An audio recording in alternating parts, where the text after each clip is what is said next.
você é Shadowhunter, eu tenho certeza que você estava esperando há muito tempo por esse vídeo, porque desde quando eu fiz o vídeo falando da ordem de ler os livros da Cassandra Clare, tem gente me pedindo pra fazer um vídeo sobre Malec. Se você não é Shadowhunter, você provavelmente nem sabe o que é Malec, mas pega o seu cálice mortal aí e se prepara que você está prestes a conhecer o melhor casal fictício já criado.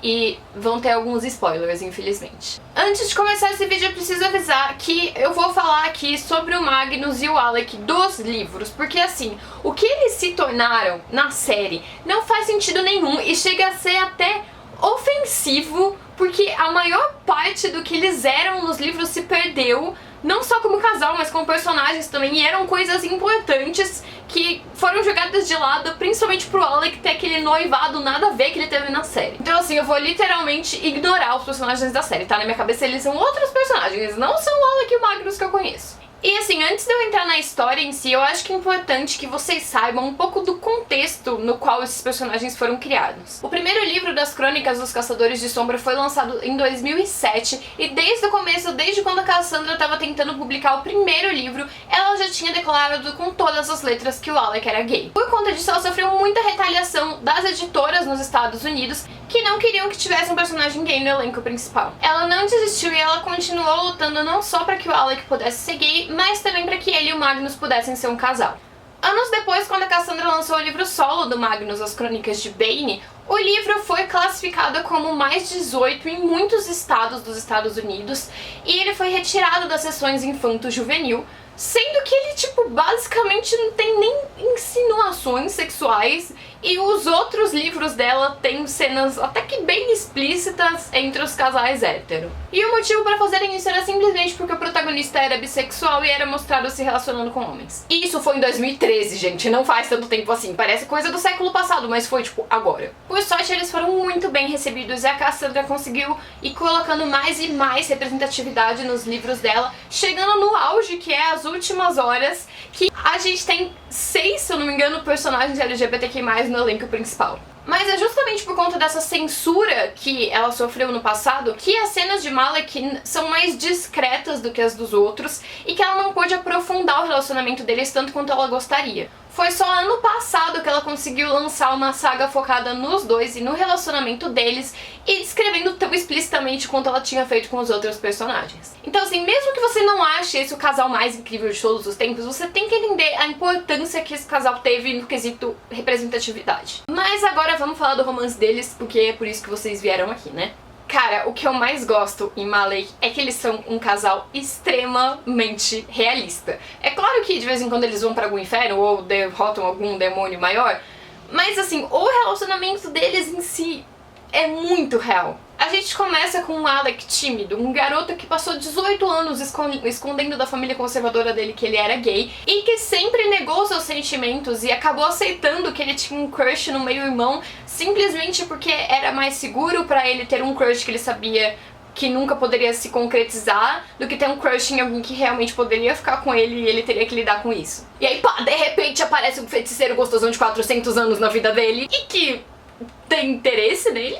O Gay Panic, meu pai. No livro do Magnus a gente vê o quanto o Alec literalmente lutou contra tudo que ele acreditava só pra ir num primeiro encontro com o Magnus. Ele tinha tanto medo. Ele era tão inseguro. Mas mesmo assim ele decidiu se jogar naquilo porque ele achava que ele merecia um mínimo de felicidade e ele não queria passar o resto da vida se perguntando o que teria sido. E lá estava ele, Magnus Bane, com seus 300 anos de experiência, completamente rendido por um caçadorzinho de sombras de 18 anos que mal frequentava estabelecimentos do submundo com medo dos pais. O Alec, ele desestabiliza completamente o Magnus de uma forma que não acontecia há séculos. E é ainda mais incrível ver o Magnus sendo tão awkward com o Alec, porque ele geralmente é a pessoa que mantém a compostura. Mas mesmo eles ficando juntos, ainda tem toda a questão da clave, ainda tem os acordos, ainda tem o preconceito dos caçadores com os membros do submundo, ainda tem o preconceito dos próprios pais do Alec com a homossexualidade. Tipo, pelo amor de Deus, o Robert, ele parou de falar com o Parabatai dele porque o Michael era gay. E aí, em plena guerra mortal, no momento de firmação da parceria entre os caçadores e o submundo, os dois me viram e me metem um beijaço no meio da fucking clave inteira. Vocês entendem o impacto disso? Eles estavam no momento incerto, a aliança estava incerta, eles não sabiam se aquilo ia se sustentar. Os dois basicamente garantiram a vitória da guerra com um beijo. Agora vocês entendem por que eu critico tanto aquele casamento forçado do Alec e o beijo que eles deram ali? Porque o beijo naquele casamento não é nada comparado a um beijo que salvou o mundo, entendeu? Bom, mas como eu disse, eles são um casal realista, então depois de tudo isso, o que eles fazem?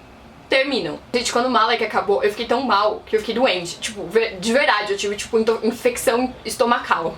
Mas o término deles foi extremamente necessário e contribuiu muito pra eu achar tudo que eu acho deles hoje. Porque até ali eles estavam meio que vivendo um conto de fada, sabe? Tava tudo dando certo, eles se amavam, a Clave aceitava eles, os pais do Alec nem tanto, mas tava melhorando. Mas na vida real não é assim. Na vida real, as pessoas possuem bagagem emocional. E especialmente quando você é um feiticeiro de 400 anos, você tem muita bagagem emocional. O Magnus passou todos aqueles anos aprendendo a se virar sozinho, a não depender de ninguém. E é claro que ele tinha amigos imortais como Ragnar, a Catarina e a Tessa, só que mesmo com esses amigos ele não gostava de depender muito, sabe? Ele sempre teve esse pensamento de que ele tinha que ser independente e não dever satisfação pra ninguém. E o Alec colocou isso em xeque, porque como eu falei, ele era inseguro. E aí chegou num ponto em que ele percebeu que ele não sabia absolutamente nada sobre o cara com quem ele tava namorando. E o Magnus, nessa teimosia dele de não saber pra ninguém, não tava a fim de compartilhar. E então eles tiveram que terminar, porque essa situação não tava sendo saudável pra nenhum dos dois, né? E convenhamos, 300 anos de história e você não saber o que aconteceu nesses 300 anos e não saber se a qualquer momento um ex-namorado do seu feiticeiro pode voltar, é difícil. Graças a Raziel eles voltam, mas eles só funcionam dali pra frente porque o Magnus tá disposto a dividir a vida dele e o passado dele com o Alec. Ele aprende que aquilo só vai funcionar se ele se abrir e não esconder mais nada. E aí é meio quando ele escreve as Crônicas de Bane, né? E essa mensagem é extremamente importante e é algo que eu já falei sobre aqui no canal.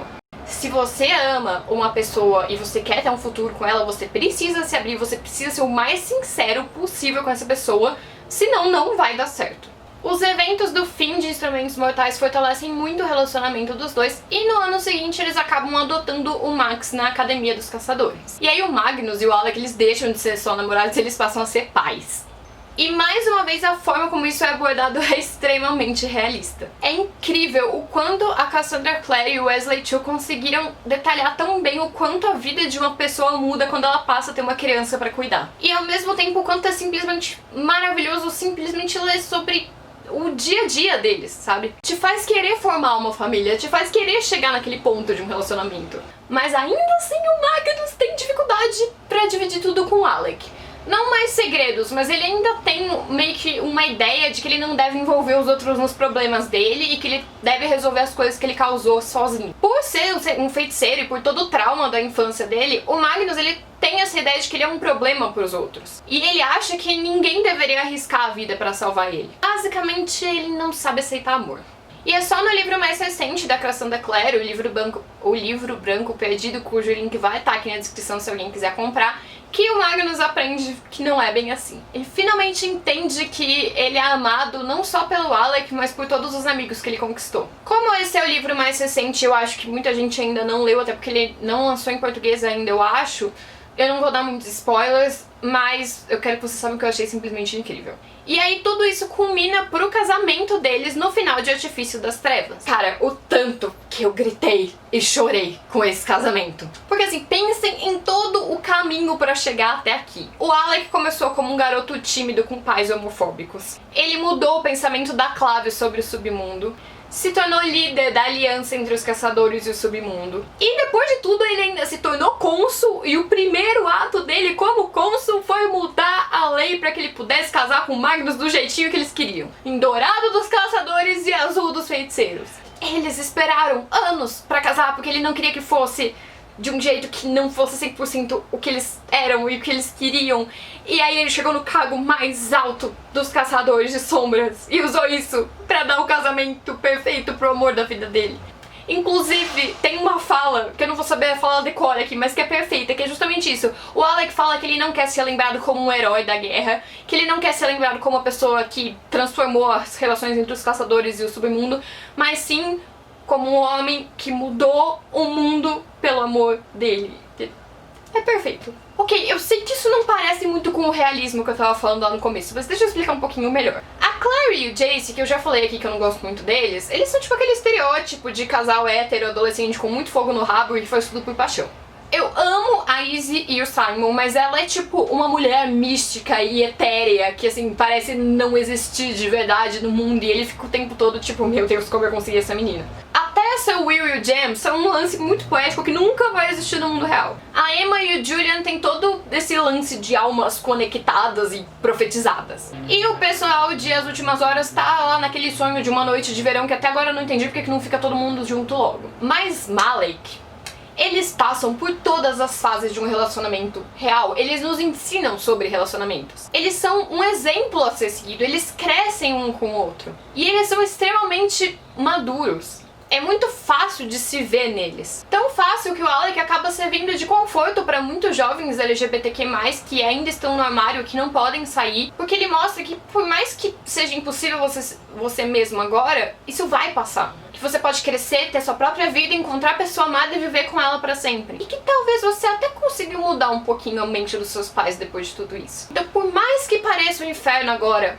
vai melhorar. E agora, dito tudo isso, eu preciso falar uma coisa. A Cassandra Clare, a senhora, não ouse matar um desses dois ou os filhos deles em The Wicked Powers, ok? Você já falou que o final vai ser mais triste do que todos os finais, mas não ouse, entendeu? Você não construiu tudo isso pra chegar no fim da saga e destruir, ok? Malek não merece. Malek é o único casal desses livros que merece viver pra sempre. Se você não quiser dar um jeito do Alec viver pra sempre, só não mostra ele morrendo, ok? Pode matar até o Jamie e a Tessa, mas Malek não. Mas enfim, gente, queria agradecer os membros do canal a partir do nível Safira, Lazuli, Yetio, Mirazi, Kimi e João Souza. Muito obrigada por serem membros. Se vocês quiserem saber como faz pra ser membro e quais são os benefícios, clique em Seja Membro aqui embaixo. E se você for do YouTube Premium, saiba que você tem direito a uma assinatura de algum canal, de algum clube de canais, até o valor de R$ 7,99, então você pode ser membro peridote do canal até o fim desse mês. Então até dia 31 você pode assinar e ficar até um mês depois. É isso, espero que vocês tenham gostado desse vídeo. Se vocês gostaram, não esquece de deixar o like, de se inscrever no canal e de ativar o sininho pra ver os próximos vídeos. A gente se vê no próximo vídeo.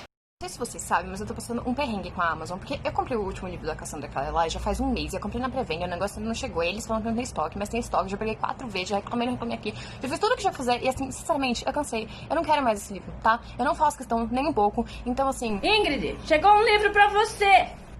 Damn, your girl so fine, but her breath is like, woo. She say